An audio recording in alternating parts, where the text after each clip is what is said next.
plus l'évolution de la conscience se fera forte sur la Terre, plus l'homme devra apprendre à camoufler sa conscience créative. La raison est simple. L'homme ne peut pas, l'homme conscient, l'homme de demain, ne peut pas ou ne pourra pas exercer la totale liberté créative de son mental face à l'inconscience ambiante. Parce que l'inconscience ambiante ne peut pas supporter le choc vibratoire de cette énergie créative. C'est pour cette raison que l'homme nouveau sera forcé d'apprendre, bon gré, mal gré, à camoufler son intelligence, à ne pas la manifester sans avoir conscience des conséquences ou des résultats qu'elle pourrait avoir sur la conscience ambiante. Ceci deviendra très important parce que l'homme nouveau, plus le corps mental se développera, reconnaîtra, saura, comprendra des choses qui ne seront pas de l'ordre de la conscience ou de l'inconscience environnante. Il sera forcé donc de garder pour lui, à l'intérieur de lui-même, certaines choses ou certains aspects de certaines choses, afin de ne pas heurter ceux qui l'entoureront, afin de ne pas dépenser à outrance son énergie, et aussi dans le but d'en arriver éventuellement à diminuer l'excitation mentale que créera cette énergie dans son centre psychique. L'illusion spirituelle qu'a l'homme face à la connaissance, face au savoir, sera graduellement éliminée de sa conscience. Il sera amené à reconnaître l'importance capitale de l'anonymat, l'importance capitale face à sa capacité de dire ce qu'il a à dire et de retenir ce qu'il doit retenir.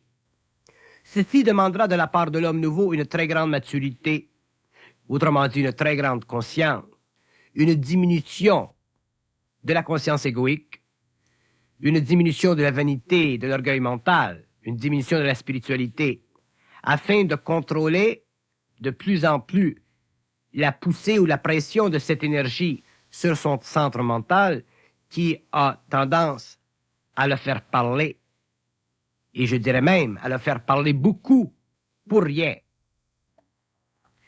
Ceci se fera graduellement, petit à petit, dans la mesure où l'homme reconnaîtra que parler est une chose essentiellement vitale, créative, et que cette chose fait partie de son bon plaisir de vie. Que parler fait partie de cette expérience chez lui qui doit faire naître en lui une certaine conscience, une certaine vision des choses, mais que parler ne sert pas et ne doit pas servir à transformer ou à changer le monde autour de lui-même.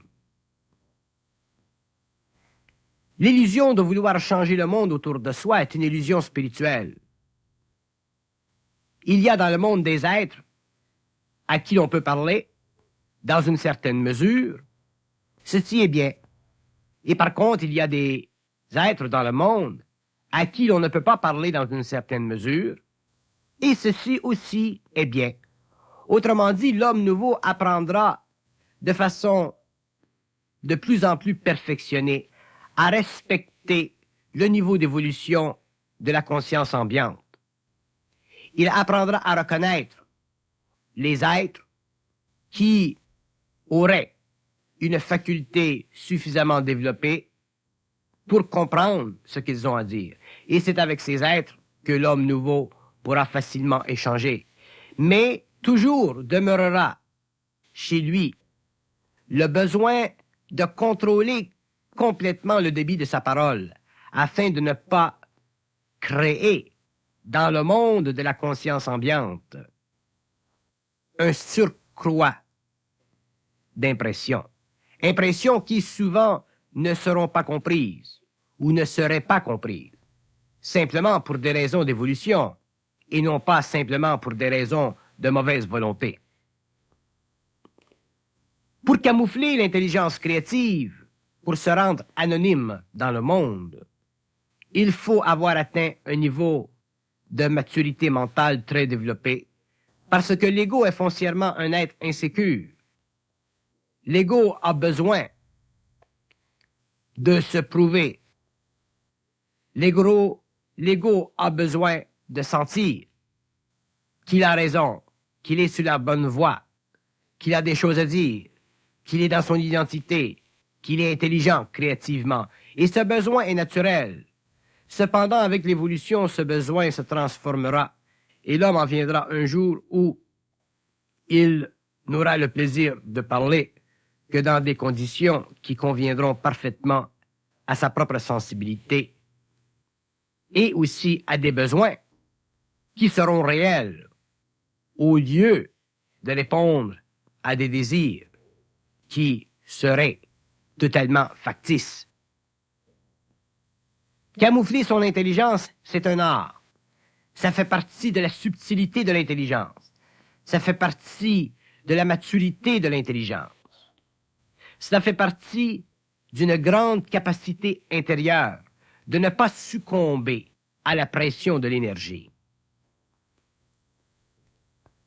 L'homme nouveau, selon son statut social, selon son mode de vie, sa relation avec le monde, selon la sphère à l'intérieur de laquelle il est actif, sera forcé de réaliser que la parole est un pouvoir et que ce pouvoir crée dans le monde des impressions puissantes, impressions qui ne doivent pas être colorées, créées sous la pression psychologique de l'ego ou à cause de la déformation de l'ego. Il devra reconnaître que ces impressions doivent servir l'évolution de l'intelligence, l'évolution de la conscience, l'évolution de l'homme lui-même qui part, mais d'une façon créative et non pas simplement d'une façon mécanique à cause des faiblesses de l'ego ou des aspects de la personnalité qui doivent encore être développés afin de devenir de plus en plus équilibrées en elles-mêmes ou entre elles-mêmes. Devenir anonyme pour un être conscient, créatif, de plus en plus capable de répondre vibratoirement à la conscience des cellules, ce n'est pas facile, parce que l'homme aime parler lorsqu'il parle. L'homme conscient aime découvrir ce qu'il sait. Il aime réaliser ce qu'il sait. Ceci fait partie de la conscience, ceci fait partie de la vie mentale, ceci fait partie de sa nourriture. Donc l'homme se nourrit de lui-même, il devient autonome, il devient créatif, et il devient de plus en plus indépendant d'esprit, de sorte que son esprit devient de plus en plus puissant. Mais si l'homme n'apprend pas à camoufler cette puissante énergie créative, il s'apercevra au cours de son évolution que cette même énergie peut défaire ce qu'il veut faire, que cette même énergie peut débousseler au lieu d'orienter, qu'elle peut bloquer au lieu d'ouvrir. Et tout ceci fera partie, naturellement, de son expérience. Mais il est bon que l'homme sache, au prime abord, que l'évolution de la conscience supramentale n'a pas de limite. Et que ce que nous sommes aujourd'hui, nous serons différents demain. Non pas différents dans le sens opposé, mais différents dans un sens autre, dans un sens plus avancé. Ce que nous voyons, ce que nous percevons aujourd'hui, demain sera le même, mais à une échelle beaucoup plus grande, beaucoup plus vaste. Et plus l'homme entrera dans l'infinité de sa conscience, plus il entrera dans le mystère de la vie mentale, plus il sera obligé de découvrir que la parole est un pouvoir qui doit être utilisé avec intelligence, un pouvoir qui doit être utilisé avec maturité, et non pas simplement une faculté psychique devant être utilisée en relation avec le corps de désir qui exprime l'immaturité de la personnalité et le manque d'identité fondamentale et réelle de la part de l'ego. L'homme qui n'aura pas appris à camoufler son intelligence souffrira d'elle parce que l'énergie sera utilisée dans le but d'ajuster son mental et son corps émotionnel. Il ne faut pas oublier que l'énergie de l'intelligence créative de l'homme fait partie du contact entre son esprit et son mental supérieur. Donc, l'esprit travaille à travers l'énergie, à travers ses formes, pour amener l'homme à comprendre les lois de cette même énergie. Et si l'homme, pour toutes sortes de raisons, n'est pas capable d'assumer le rôle d'anonymat dans le mouvement de cette énergie, il est évident que l'esprit en lui le forcera avec le temps à devenir anonyme, à camoufler son intelligence, parce que l'esprit dans l'homme, étant parfaite intelligence, doit développer des mécanismes chez l'ego qui puissent parfaitement utiliser cette intelligence dans le monde de l'homme.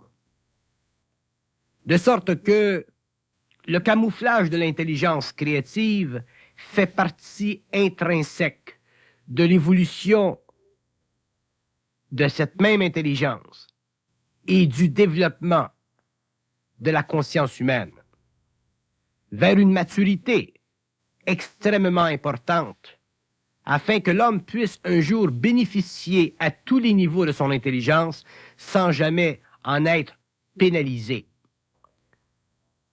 Le monde, la conscience ambiante, n'est pas toujours prête à entendre des choses qui font partie d'un avenir, qui font partie du devenir de l'homme, qui font partie de la nouvelle conscience humaine. De sorte que l'homme qui se conscientise ne peut pas blâmer le monde pour ne pas être compris. Il ne peut que se blâmer lui-même pour avoir été trop pressé, trop ambitieux dans ce nouveau langage qui fait partie de la relation entre le lien universel et l'homme. Si l'homme nouveau n'apprend pas à camoufler son intelligence, il sera obligé de découvrir que cette même intelligence ne fait pas partie complètement de lui, qu'il est manipulé par elle, et ceci sera une souffrance pour l'homme.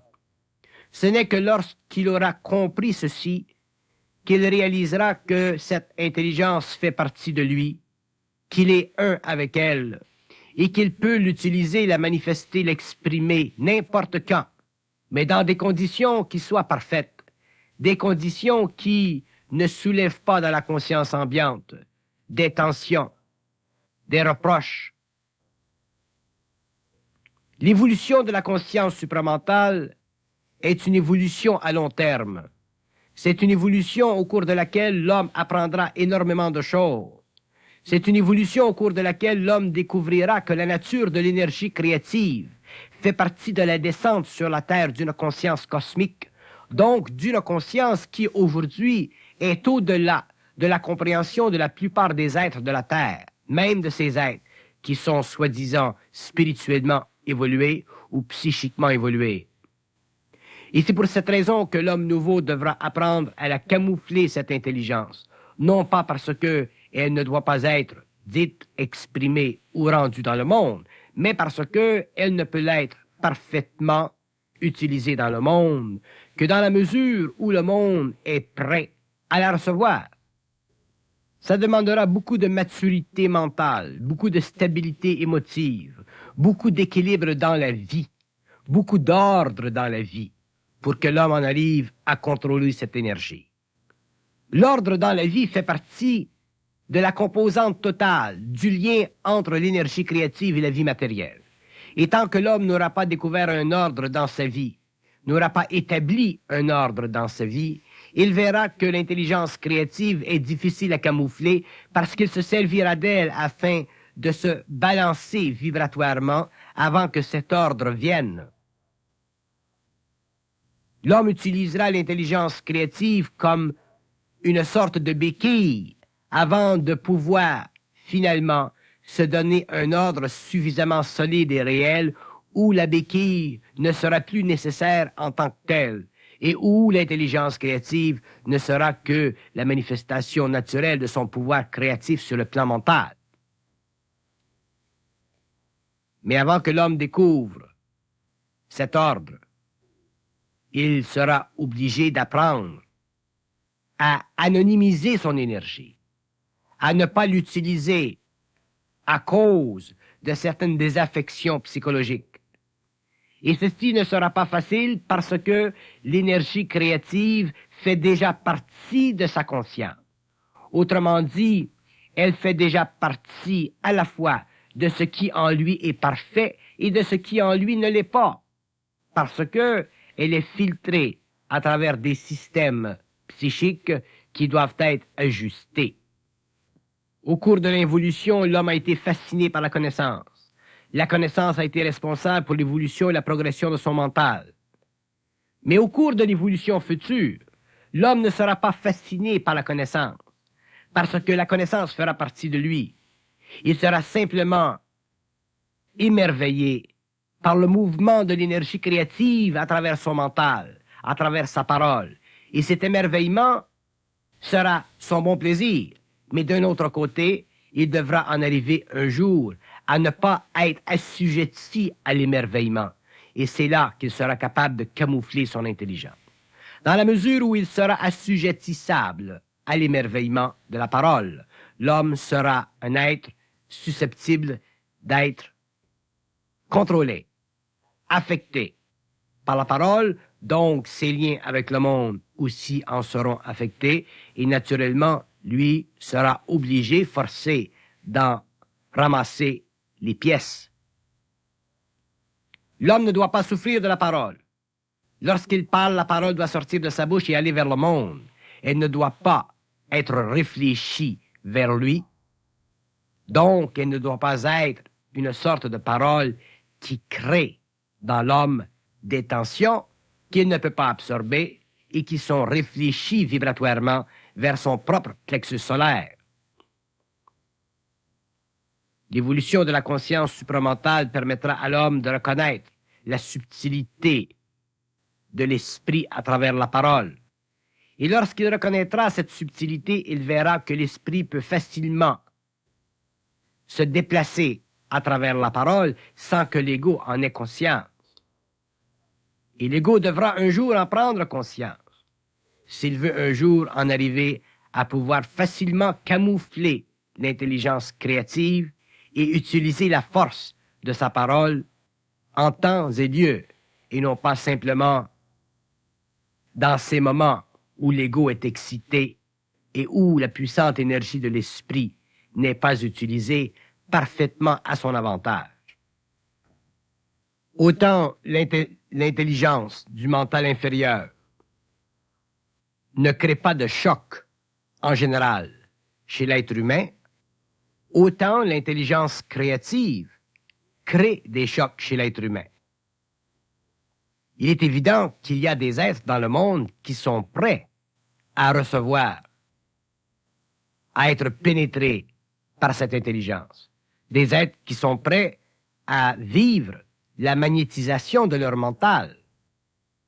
Mais en général, l'humanité, la conscience ambiante, n'est pas prête, n'est pas préparée au choc que crée l'intelligence créative. Et c'est pourquoi l'homme nouveau devra reconnaître le besoin intrinsèque de ne pas se laisser aller à la manifestation de cette intelligence créative sans être capable de la contrôler. Et plus l'homme deviendra conscient, plus il deviendra occulte dans le mental, c'est-à-dire que plus il saura, comprendra des choses dont la subtilité ira jusque dans le développement d'une très grande voyance. Et c'est à ce moment-là que l'homme sera obligé de reconnaître le besoin de contrôler cette énergie et de ne pas la subir. Et ceci sera d'autant plus difficile que l'homme manquera de maturité.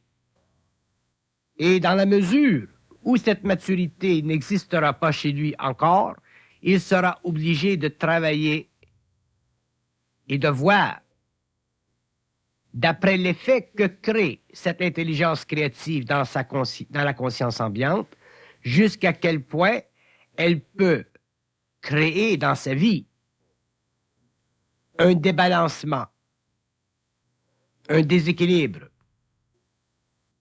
ou des chocs en retour.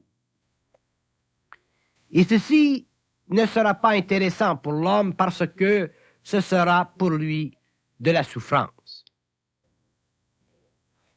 Il faut reconnaître que la médiumnité, le contact intérieur que connaîtra fortement l'homme nouveau, doit dépasser le stage actuel de la médiumnité.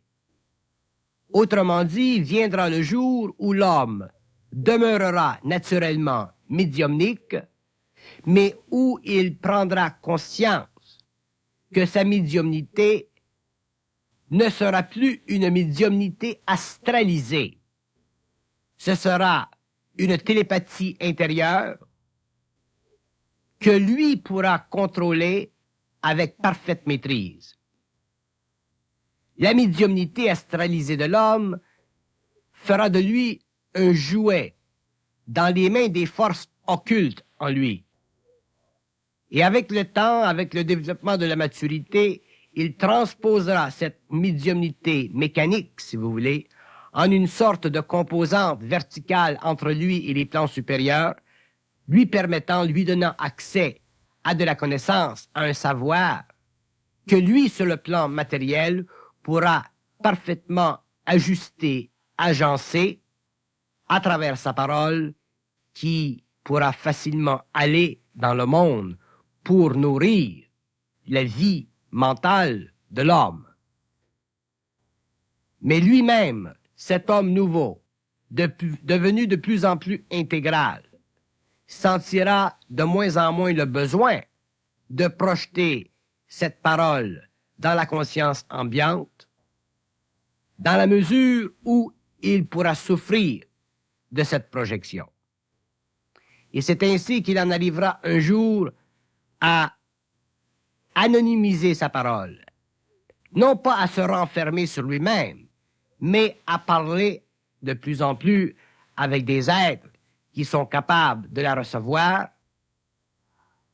sans qu'ils souffrent, sans que eux souffrent, afin de pouvoir finalement bénéficier de façon créative, balancée, équilibrée de cette très grande force dans l'homme qui ouvrira les portes de son mental et lui fera connaître les mystères de la vie. L'homme nouveau découvrira que la parole est une folle qu'il faut contenir, pouvoir renfermer en soi-même, contrôler avant de la laisser librement dans le monde se manifester. Il découvrira qu'elle cherche à placer ses racines un peu partout dans la terre de l'expérience afin de devenir plus forte. Et la force doit être dans l'homme. Si la force est dans l'homme, il pourra contrôler la parole. Elle deviendra sienne. Il pourra l'utiliser comme il veut, quand il veut. Sinon, la parole sera plus forte que lui et elle l'utilisera comme elle veut, c'est-à-dire selon son incapacité intérieure de supporter l'énergie à travers les failles subtiles de la conscience égoïque de la personnalité non avertie.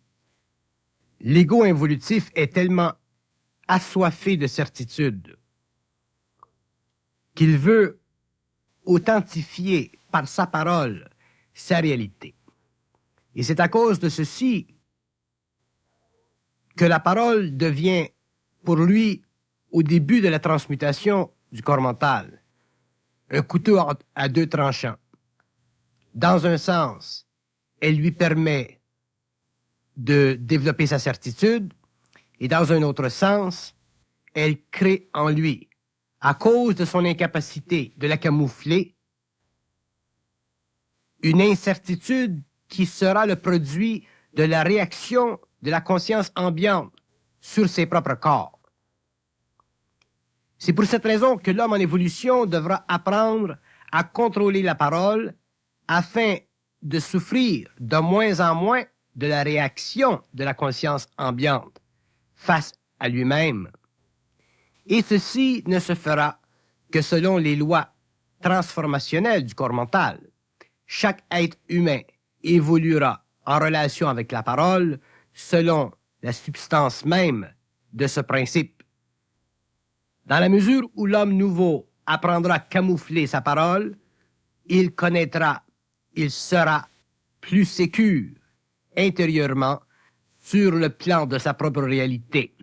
Dans la mesure où il ne sera pas capable de camoufler la parole, ce sera l'expression d'une plus grande insécurité, donc naturellement, ce sera aussi l'expression d'une plus grande souffrance, parce que, ne pouvant contrôler cette parole, elle créera dans la conscience ambiante des réactions que lui, sur le plan émotionnel, ne sera pas prêt à absorber sans impunité. La parole créative fascine celui qui la parle et choque celui qui la reçoit, s'il est inconscient et incapable de la recevoir. Donc, le déséquilibre créé entre la fascination et le choc doit être assumé par celui qui la parle. Et dans la mesure où cet être sera de plus en plus capable d'assumer sa parole, il aura développé de plus en plus la capacité de la camoufler. Lorsqu'il aura été capable de bien camoufler sa parole, elle sera tellement subtile, tellement bien pesée, qu'elle ne créera plus de choc. Donc, il n'existera plus de déséquilibre entre celui qui parle et celui qui reçoit. La fascination sera éliminée, le choc sera neutralisé, et l'homme nouveau pourra parler à sa guise, dans un sens et dans un temps qui conviendra parfaitement à son être. Il ne sera plus assujetti à la parole, il n'en connaîtra plus la pression. Il vivra simplement d'elle et elle le nourrira infiniment. Dans la mesure où elle sera très camouflée, elle ne révélera que sa grande créativité. Celui qui la recevra ne sentira pas d'ego dans la parole. Et c'est à ce moment-là que la parole deviendra un outil de travail dans le monde pour l'homme. C'est à ce moment-là que celui qui la recevra avec aise, parce que elle sera à la mesure de lui-même. Elle ne cherchera pas à le confronter à lui-même, elle fera simplement le pénétrer avec une grande douceur, une grande profondeur. Et l'homme qui la reçoit, verra que celui qui la parle a beaucoup d'esprit, qu'il est dans son esprit et qu'il n'est pas dans son ego. Camoufler la parole est un art qui se développera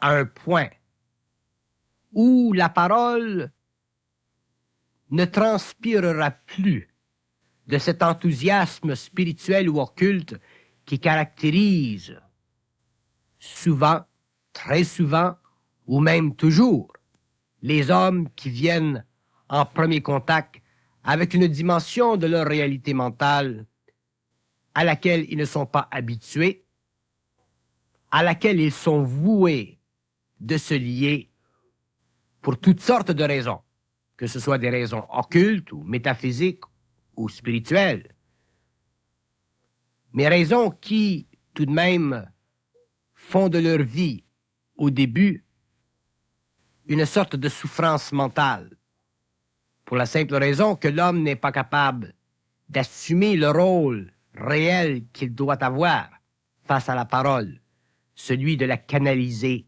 parfaitement. Camoufler l'intelligence créative n'est pas facile pour l'ego parce que il n'est pas habitué à vivre de la conviction de la conscience qui s'impose à lui sans devenir excité émotivement à cause de cette conviction. Donc l'homme nouveau devra apprendre à supporter la conviction que lui impose sa conscience et dans un même temps ne pas subir le mouvement vibratoire de cette énergie à travers le centre émotionnel qui déséquilibre la vibration et qui l'empêche de se rendre anonyme, c'est-à-dire parfaitement calme dans le mental, parfaitement sans enthousiasme dans le mental. Ceci, pour l'homme évolutif, est un tour de force, parce que cela constitue une nouvelle façon de parler, une façon de parler qui ne nécessite pas le besoin de prouver quoi que ce soit, mais qui fait pénétrer avec grande certitude, grand perfectionnement, cette énergie dans le mental ou la conscience de celui qui reçoit la parole. Le terme intelligence créative utilisé pour qualifier la conscience supérieure de l'homme indique justement ce qu'elle est. Elle est créative, donc elle cherche à s'ajuster parfaitement au plan mental humain. Donc, cherchant à s'ajuster au plan mental humain, elle fera tout dans son passage pour forcer l'ego à se débarrasser des aspects inférieurs de la personnalité afin que cette même intelligence puisse entrer dans le monde de façon parfaite, c'est-à-dire de façon purement créative et non simplement colorée par la personnalité, par l'état spirituel de l'homme ou par les composantes psychologiques qui sous-tendent l'organisation psychique de l'ego. C'est pourquoi camoufler l'intelligence créative, dans un sens, veut dire la rendre parfaite, c'est-à-dire la rendre imperméable aux aspects involutifs de l'homme et totalement perméable à elle-même, c'est-à-dire perméable à sa propre luminosité. C'est à ce stage que l'homme nouveau comprendra les illusions entre la connaissance et le savoir. C'est à ce stage qu'il verra la différence entre le mental créatif de l'homme et la conscience purement pulsative de l'ego. Donc, dans ce mouvement de l'énergie créative, il découvrira que la conscience créative, l'intelligence pure, cherche à se manifester de façon à parfaitement joindre le plan humain au plan cosmique. Façon qui se manifestera graduellement dans la mesure où l'homme apprendra à comprendre la relation entre elle et l'ego. Dans la mesure où le corps de désir se transmutera pour ne laisser dans la conscience humaine qu'un canal parfaitement ouvert à l'énergie, que l'ego pourra ensuite utiliser de façon créative, de façon anonyme, parce qu'il aura parfaitement appris à la camoufler. Lorsque nous parlons de camoufler l'intelligence créative, dans le fond, ce que nous voulons dire, c'est camoufler l'excitation de l'ego. Si l'excitation de l'ego est camouflée, l'intelligence créative automatiquement devient camouflée parce que, de par sa nature parfaite, elle passe dans le monde de façon parfaite. là où l'homme n'aura pas à camoufler son intelligence créative, c'est lorsqu'il sera en contact avec des êtres conscients, des êtres suffisamment avancés pour partager une même longueur d'onde. Ce sera alors pour lui et pour eux un grand plaisir de laisser cette conscience créative les inspirer mutuellement. Mais dans le cas où l'homme devra parler dans le monde, dans le cas où il aura à échanger avec une conscience ambiante, non ajustée à cette vibration, il lui sera éventuellement nécessaire, préférable, d'apprendre que la nature de l'intelligence créative est fondée sur le principe non pas de la révélation, mais sur le principe de la découverte des lois occultes de la conscience humaine. Mais lorsque l'homme est inconscient, qu'il est spirituel, qu'il prend conscience, si vous voulez, de cette grande puissance créative en lui en potentiel, il la vit plutôt sur le plan de la révélation que sur le plan de l'étude des mécanismes profonds et occultés de la conscience humaine. Et c'est là qu'il fait ses erreurs. Parce que la conscience créative n'a pas pour but de donner à l'homme de l'information. Elle a pour but de rendre l'intelligence de l'homme claire et lucide afin que lui-même aille chercher sa propre information.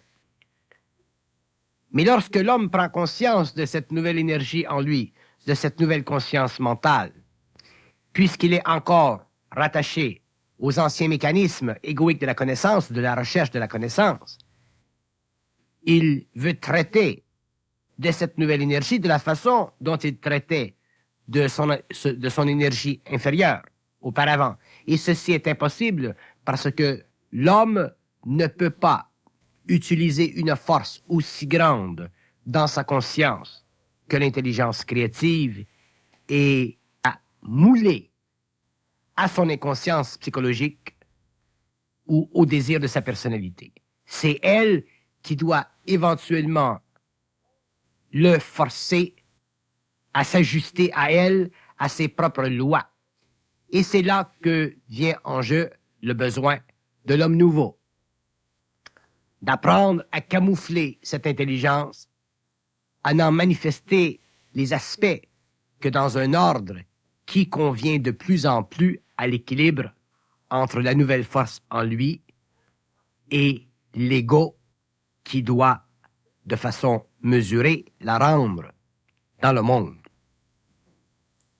Tant qu'elle exercera la conscience créative une fascination chez l'homme, elle sera plus grande que lui, au lieu d'être lui-même.